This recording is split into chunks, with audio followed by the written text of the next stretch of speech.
In the past week and a half, I had to deal with this specific situation. So I thought about making a video for the people that contact me from YouTube about refinancing their home while on Chapter 13.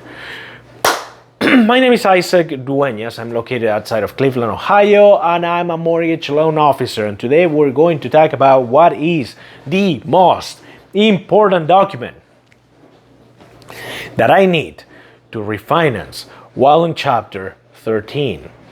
So a lot of you guys send me an email, call me, ask me questions about, look, like there's no bank out there that wants to help me, because in the moment that they pull my credit and they see that I'm on bankruptcy Chapter 13, they just walk away. They're like, I'm sorry, sir, there's nothing we can do for you, too bad, too soon, too whatever, you know? And I made several videos about this. Is it possible to do it? Yes. But the question is, do they want to do it? The answer would be no. It's an incredibly difficult loan to close. Incredibly difficult. So it's crucial that the loan officer that is doing the refinancing, I'm going to put it to you this way. It's crucial that the person that is trying to refinance your mortgage knows exactly what he's doing so that he can jump through all the billion of hoops that you're going to go through. Not billion, but you know what I'm saying. Sometimes I exaggerate my point to try to convey importance. So, what's the most important document? The most important document is the trustee payment history. And there's a plan B, and I'm going to go over that right now. But the trustee payment history is the most important document that you need to be able to refinance while on Chapter 13. We are going to assume that all the requirements already apply to you. You've been in Chapter 13 for 12 months. You've been making all your payments on time, and that's where I'm going right now. And everything is good. Whether the mortgage is in the bankruptcy or is not, we are good. Okay, if that's the case, the most important document that you need is your trustee payment history. Now, why is it the most important document? Number one, your mortgage is not reporting to credit at this time. Out of hundreds of credits that I have pulled with bankruptcies, I'm going to say maybe I seen once that the mortgage was still reporting to credit, and I'm assuming it might be because some kind of glitch from the other lender, from the bank. Because it's not supposed to. In the moment you file for Chapter 13 bankruptcy, dude, they're gone. They stop sending you mortgage statements. They stop reporting you to credit. You cannot even talk to a live person. You gotta talk to a bankruptcy department, which they are the most friendly people. That's me being sarcastic. No, they are not very friendly at all if you get to talk to a live person. And they will give you all the disclosures about, like, just remember that this recording message is not an attempt to collect debt or whatever it is. I used to work for Wells Fargo in the credit card collections department, and I had memorized that sentence. Anyway, my point is, the trustee payment history, as you already know your trustee, let me ask you this. Does your trustee track payments on time, in a timely manner? The answer to most of you is going to be no. You pay on time every month to your trustee, and guess what's going to happen? The trustee is going to be posting those payments to the creditors or to his own ledger whenever he feels like it, which means that thank you, Mr. Trustee, for ruining people's future financial situation. Because if you want to refinance, they are not going to be looking... They are not going to be looking for your mortgage on credit. Hopefully you're lucky enough that the mortgage is included on the bankruptcy. They're going to be looking at your trustee payment history to check on your mortgage payment history. And guess what? If it shows $900 in January, $1,500 in February, no payment on March, 2 payments on April, that's it, we're done.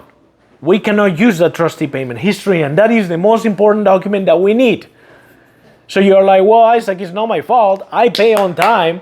It's his fault for putting he's tracking my payments in whatever way, shape, or form that he wants to track them. I agree with you 100%, but that's not going to help us.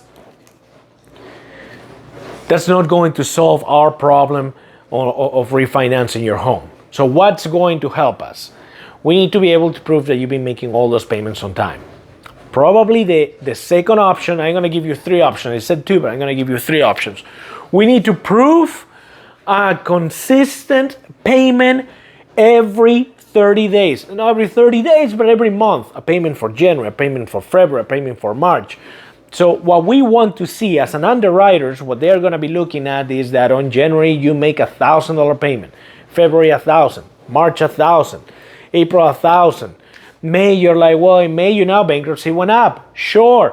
Then let's say the next month is $1,200, $1,200, $1,200, $1,200, $1,200. Then it went up again, $1,500, $1,500, $1,500, $1,500. You got to see consistency. If you see $900 here, missing payment here, $1,500 here, $90 here, $1,500 on the same month, that's just not gonna work. So how can you prove that you've been making those payments in a consistent basis on time?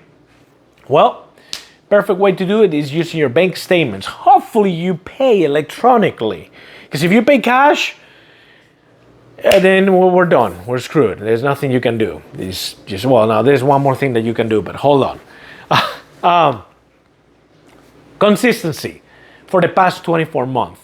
You gotta be able to see in the ledger or in the payment history that you made a payment, there was a balance, and you made a payment that matched that balance. So now you're at zero.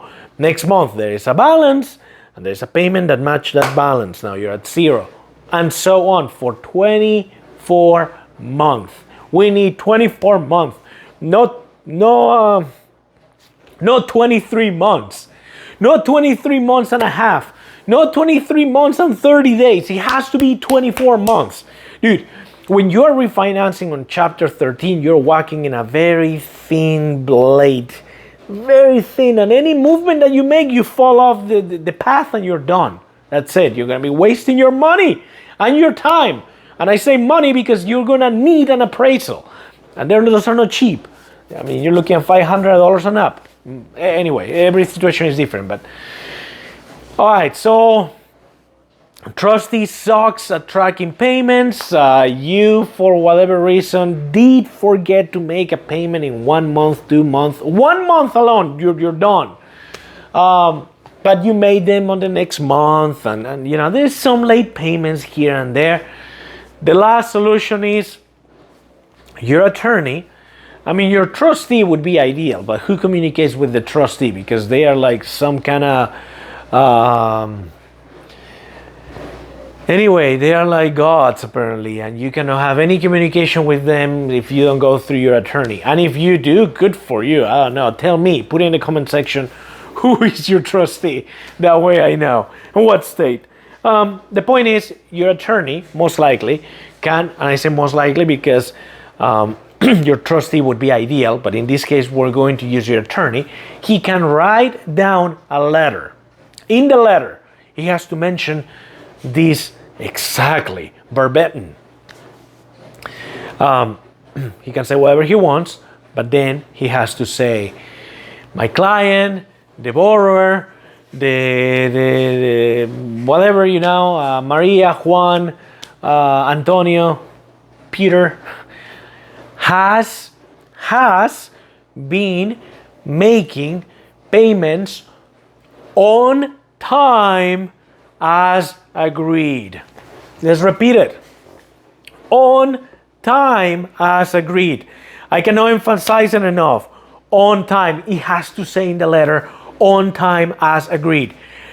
If it says anything else, like they've been making payments, we've received their payments, they are great people, they're wonderful people to work with, I really like them, I love them, I love them like they are my mom, my dad, my whatever, we have this great relationship, it's not going to work.